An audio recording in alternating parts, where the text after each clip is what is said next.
ramadan équilibré, une santé préservée.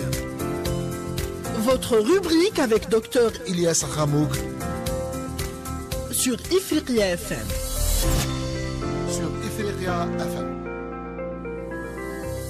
Bonjour et bienvenue dans votre nouveau rendez-vous médical, une santé équilibrée pendant le mois du Ramadan. Déjà, je souhaite un bon Ramadan à tous les musulmans. Et il faut qu'on rappelle que le jeûne pendant le mois sacré du Ramadan est différent des autres jeûnes, notamment pour le jeûne intermittent, où on arrête de manger pendant 8 heures, 10 heures, 18 heures jusqu'à 24 heures, mais on continue à boire. Pendant le Ramadan, on ne peut ni manger ni boire du lever du soleil jusqu'au coucher du soleil. C'est une notion très importante parce que qui dit ne pas manger et ne pas boire, dit ne pas prendre de médicaments pendant cette période-là.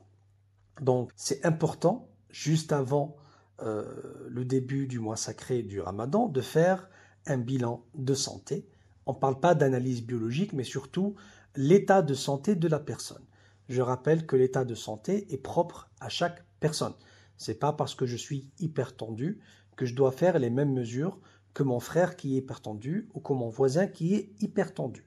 Donc c'est très important d'écouter son médecin, de consulter avant le début du mois sacré du Ramadan pour que le médecin nous autorise ou pas à faire le jeûne et nous donne aussi des conseils. Donc celui qui va trancher sur la possibilité ou pas de jeûner pendant le Ramadan, c'est ni la famille, ni l'entourage, ni l'imam, mais c'est le médecin traitant.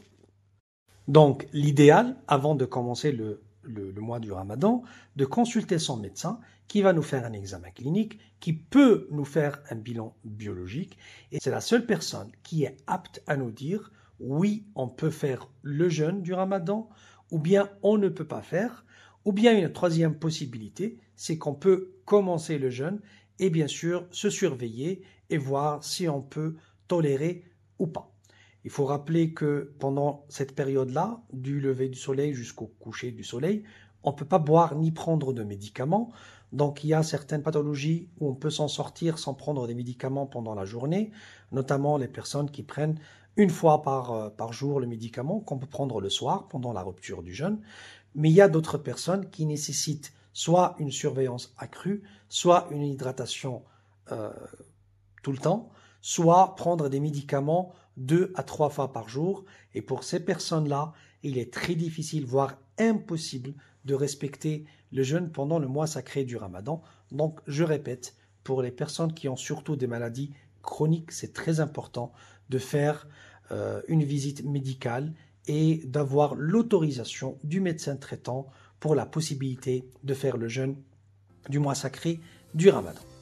Donc voilà le premier épisode. Une bonne santé, une santé équilibrée pendant le mois du Ramadan. À bientôt.